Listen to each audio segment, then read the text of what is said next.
What's going on, guys? Welcome back to the channel. Talking with Views, episode 163, the Core 4 Weekly News. And on today's episode, we're going to talk about the Orlando Magic rebranding. Plus, we got some more MLB elbow injuries to talk about, and we got 2 championship previews to discuss. But first, let's head to the NHL.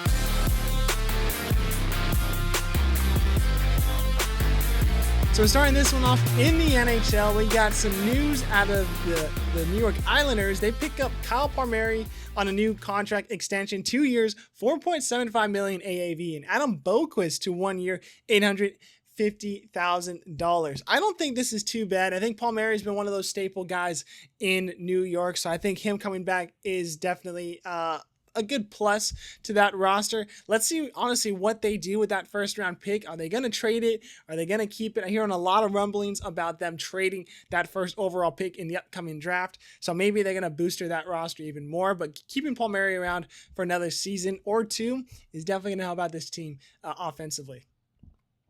We got some news out of the IOC. They announced that Russia will be banned for the upcoming 2026 Winter Olympics. So meaning we're not going to see players like Andrei Vasilevsky, Evgeny Malkin, Alexander Ovechkin, and much more amazing Russian players in the league that will not be seen at the Winter Olympics. If you guys want to go check out a past episode I made, it was a couple months ago during the Four Nations back in February, where I made episodes for 5 international teams on what I think those Olympic rosters would have been like compared to their 2014 roster. I did a Russia one as well. Not many guys still in the league from that 2014 roster from that Winter Olympic, but unfortunately we're not going to see that 2026 Olympic roster come true. But if you're curious on what that roster could look like, go check out that episode. Actually, was a very fun episode to make, very good series, so go check out those episodes there. Jonathan Toews is aiming for an NHL return in the 2025-26 season. I would not be surprised to see him come back, but I don't think Toews coming back would be the same Jonathan Toews we saw in the past. This guy's got nothing to prove. He's won gold medals with the Olympic teams. I think he's won a World Junior Championship as well. He's won, 3 Stanley Cups for the Chicago Blackhawks. I think he was there for all 3 of those. So this guy really has got nothing to prove. If he wants to come back, he's just going to come back to play hockey at this point. And I want to just mention, I actually did meet Jonathan Toews very quickly at the Arizona State hockey game. I think that was the last series of the playoffs for ASU at home. He's just walking around. Saw him, locked eyes. He knew that I knew it was him. Unfortunately, nobody else around me knew who it was, so I just gave him a look, gave him a knuckles, and moved on with my way. So Jonathan Toews sticking around in Arizona area. What does that mean? I don't really know. I don't know what this means. He's going to stay on the West Coast. I don't know what this means really anything, but it was confirmed earlier today that on the Spitting Chicklets podcast that they talked about this, and he's been staying around at Business Place in Scottsdale. So everything is lining up perfectly. That story is validated on my end. So where could Jonathan Toews go? Personally, I don't think it's going to be a very big market. I think a market that actually could be beneficial to Jonathan Toews is a place like Anaheim. Joel Quenneville, new head coach in Anaheim. Jonathan Toews played with Quenneville for a long time.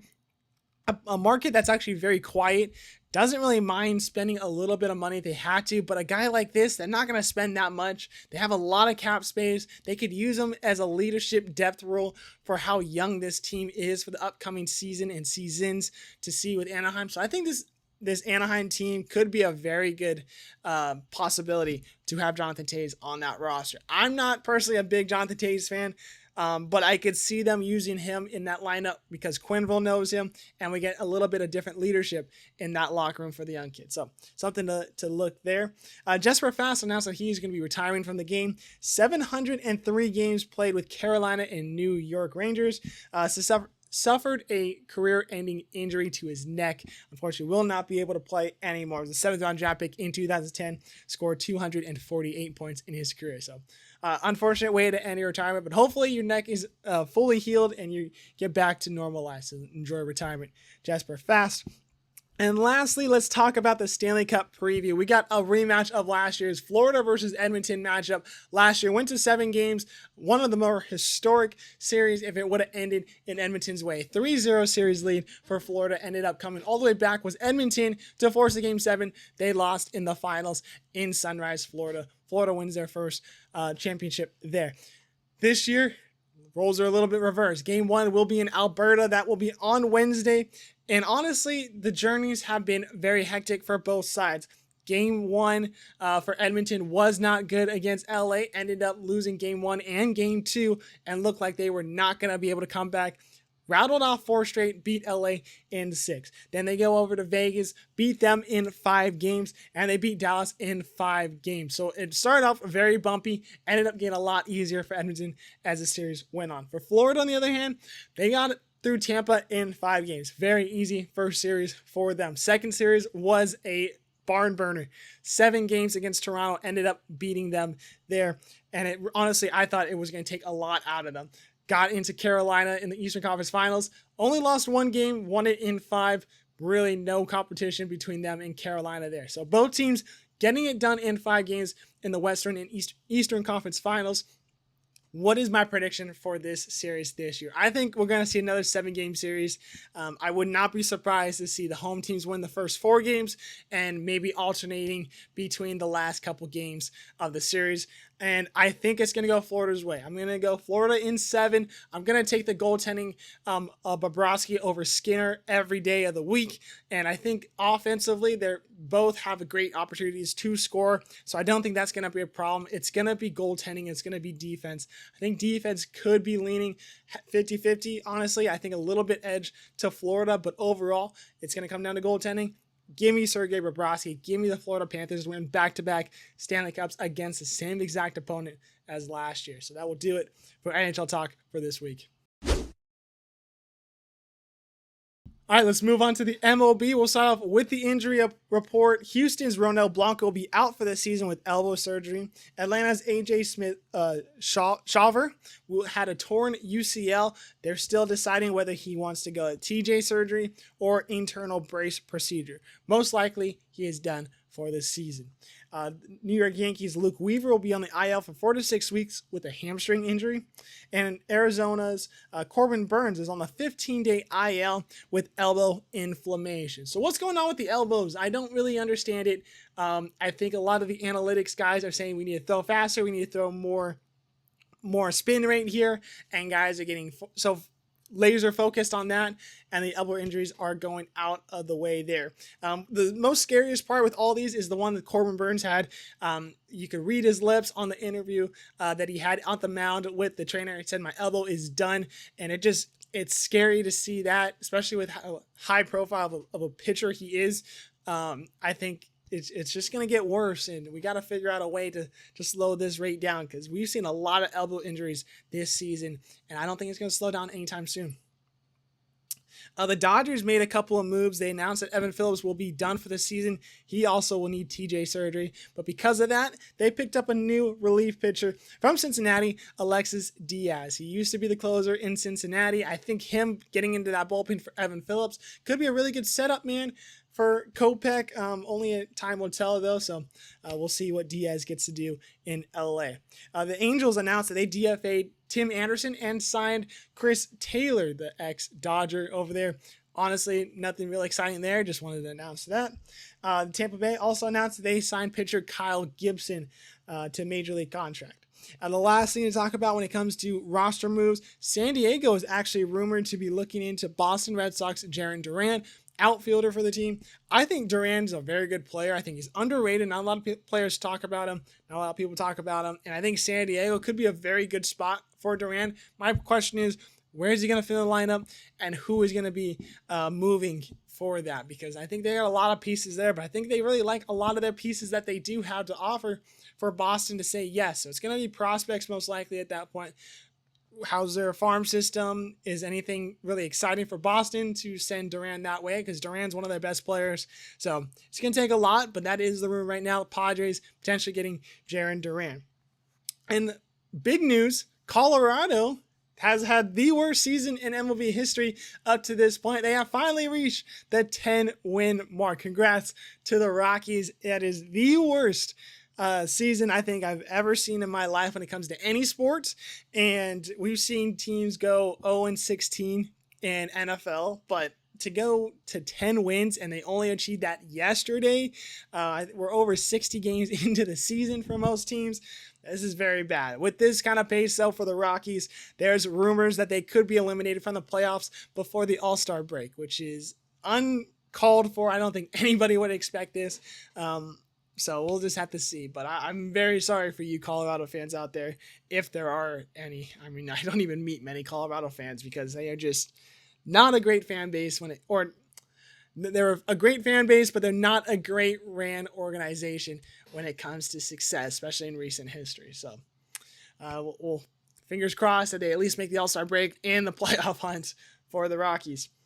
Yesterday, the Angels became the first visiting team in history of Fenway Park to hit 3 home runs in the first inning. This ballpark opened up in 1912. Nobody has ever came into Fenway and hit 3 home runs in 1 inning. Yesterday, the Angels were the first team to do so.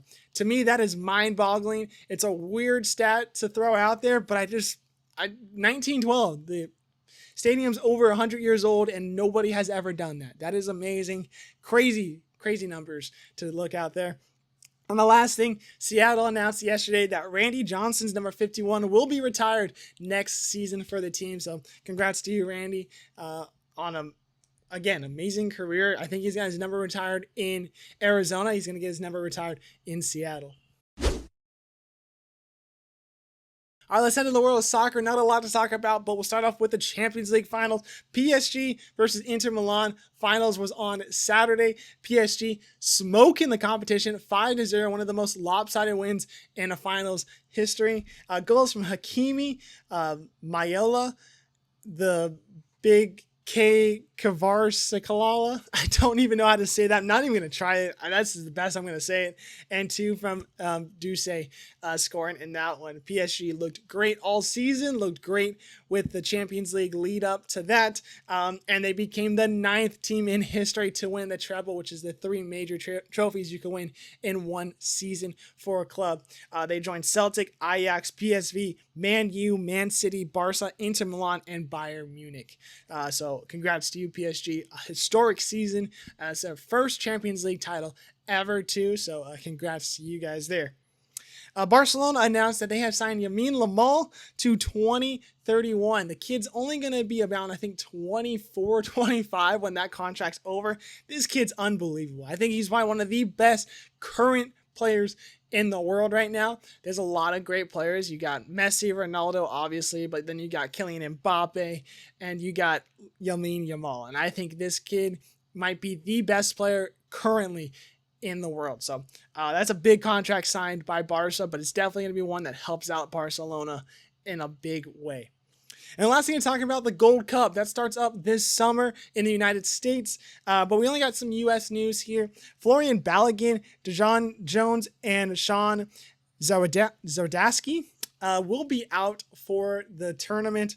Those guys were called in for camp. They will be sent home early due to injury. Flo Balogun was actually one of the bigger ones, especially because we do not have a striker in the middle of the field. Balogun could potentially been that player, and we would have seen a lot from him coming into this Gold Cup. With him going home, that leaves another spot open for that forward striker spot. So I don't know what to expect with this. It's just a mess. No Christian Pulisic, as well as what we heard about for rest reasons. So it's going to be a very different U.S. team. It's going to be a team we're probably not going to see at the World Cup. And it's honestly, I think the U.S. needs to bring a squad that's going to look a lot like the World Cup in this tournament, just to kind of get everybody close and play together, because there's not a lot of games between now and the World Cup. I mean, you got the Gold Cup, you got a couple of friendlies, and that is it. So not a good situation for the U.S. when it comes to injuries and timing for this. The players that will be coming in for those 3, Paxton Aaronson, Walker Zimmerman, and Nathan Harrell will come in to replace them. So Zimmerman and Aaronson, we do know. Harrell will get a shot here potentially, but I don't think Paxton will make that World Cup team.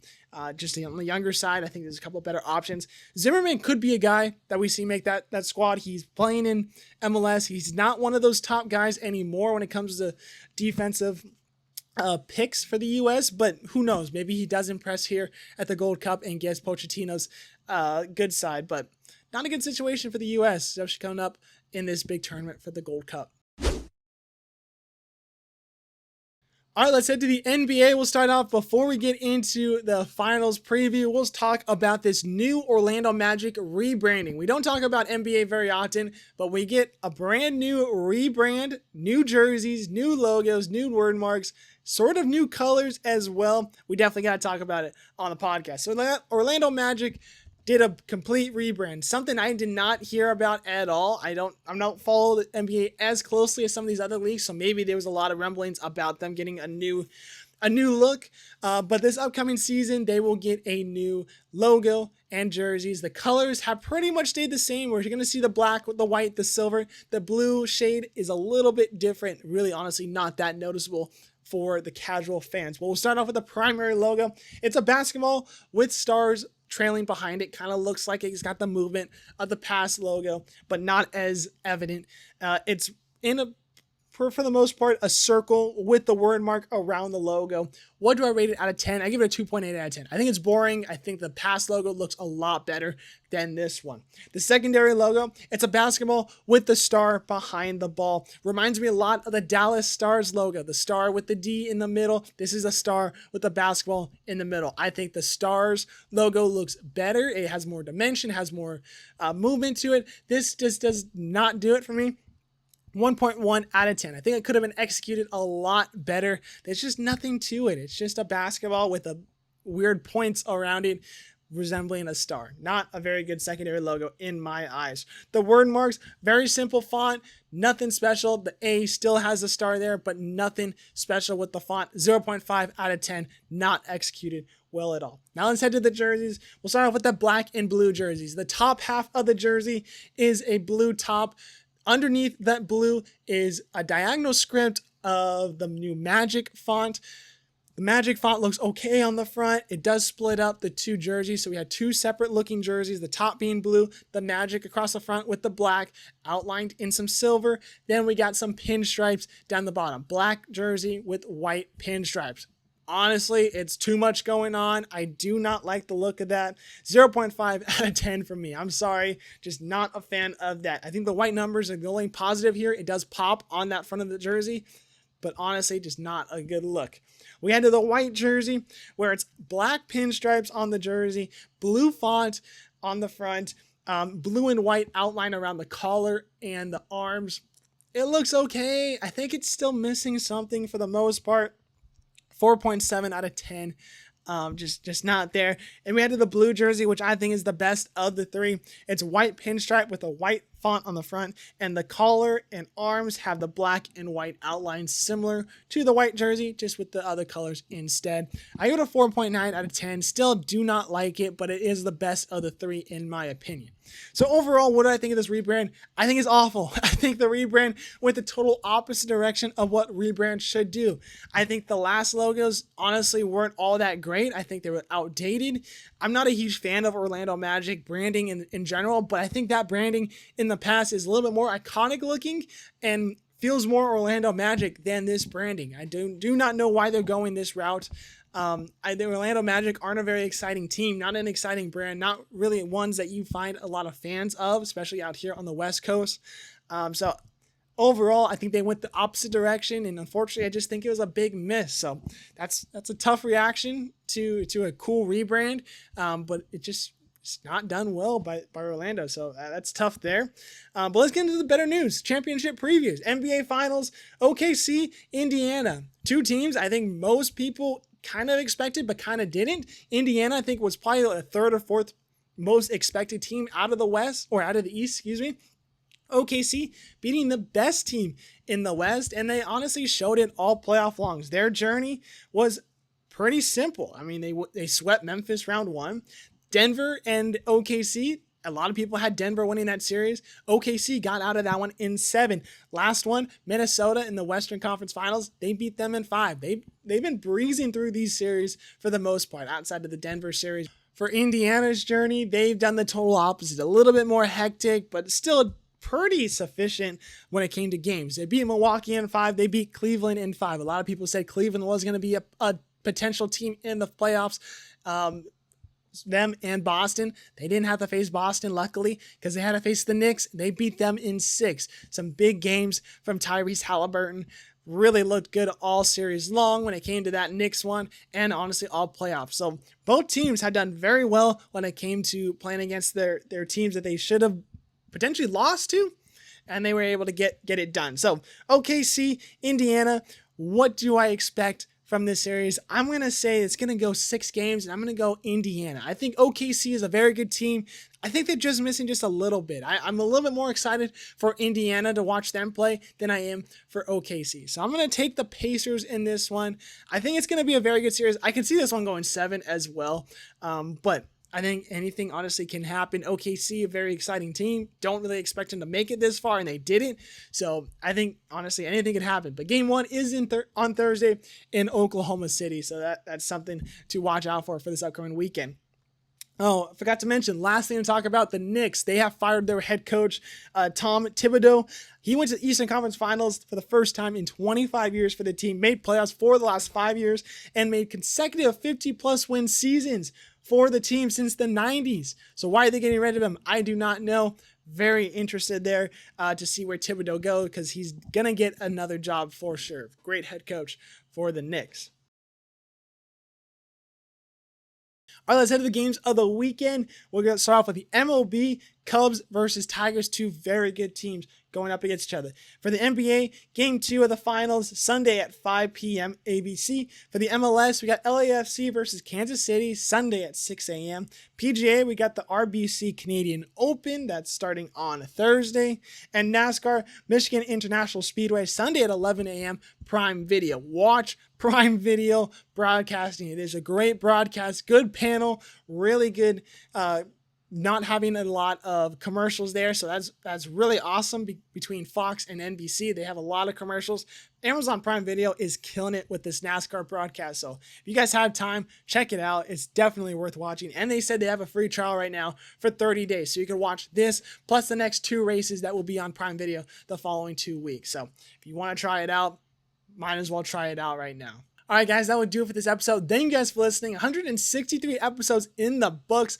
We appreciate you guys so much. If you guys have been following the podcast recently, we've been watching a lot of college softball, and you guys seem to like those videos a lot. So obviously we'll keep up podcasting when it comes to college softball episodes. We got a lot of stuff coming up when it comes to weekly news of college and Core 4 Plus. So keep an eye out on that. Plus, once the episodes are going to be a little bit more stale when it comes to amount of news, we got a pretty cool series coming up. Don't want to announce anything too much yet because it's still in the works, but I got a new series coming out. You're going to see a lot of past guests coming out, and I'm going to put that out during the summer so you guys get some more videos that are not just sports related, but something else to look forward to weekly. So make sure you guys hit the like, hit the subscribe, and the bell icon so you guys get notified when those drop. Hit the socials because we're trying to post more and more episodes and news and stuff like that going along on the socials as well. So we appreciate you guys so much. Have an awesome rest of your week,